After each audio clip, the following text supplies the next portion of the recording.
السلام علیکم و رحمت الله و برکاته. برادران و خواهران عزیز، یک پیام داشتم برای بلاگرهای تاجیک، بلاگرهای محترم ما که روزهای آخر از حد و اندازه تجاوز کرده ایستاده اند، به دنبال عیبها و خطاهای دیگران افتاده اند. با خاطر دو تنگ پول یوتیوب کار میکنند که آبروی خود و دیگران را میریزانند.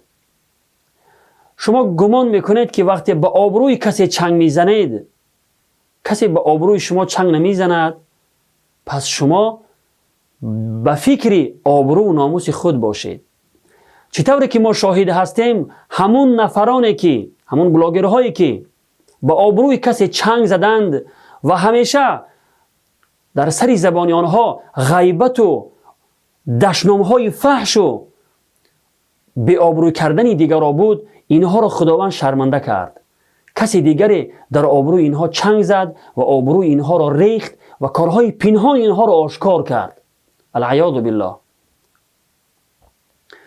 به خاطر الله از نوارهای جوابی که پر از غیبت، دشنام و حقارت و به آبروی کردن دیگران است، از الله بترسید و پرهیز کنید. این پیام جناب رسول الله صلی الله علیه و سلم را میخواهم به شما برسانم که خیلی تکان دهنده است. حضرت انس بن مالک رضی الله عنه میفرمایند که جناب رسول الله صلی الله علیه و سلم فرمودند وقتی که مرا به معراج بردند، از کنار مردم گذشتم که آنها ناخنهای از میس داشتند و سر و روی و سینه خود را میخراشیدند. از جبرائیل علیه السلام پرسیدم که اینها چگونه مردم هستند؟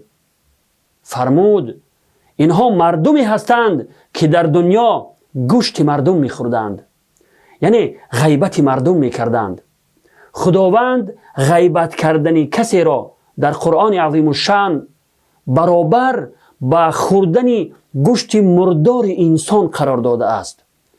به همین خاطر جناب رسول الله صلی الله علیه و سلم فرمودند که اونها کسی هستند که در دنیا گوشت مردم میخوردند، یعنی غیبت مردم میکردند و به دنبال عیبها و خطاهای مردم بودند، یعنی به دنبال به آبروی کردن و ریزاندن آبروی دیگران بودند.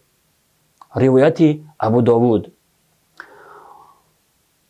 برادر و خواهری که میخواهی به آبروی کسی چنگ بزنی، این پیام جناب رسول الله صلی الله علیه و سلم را به گوش عبرت بشنو. بترس از آن روزی که این عذاب الهی بر سر تو بیاید.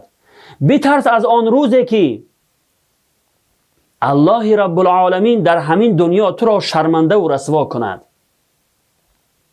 پس در پی آبرو و ناموس خود باش. از الله بترس. و السلام علیکم و رحمت الله و برکاته.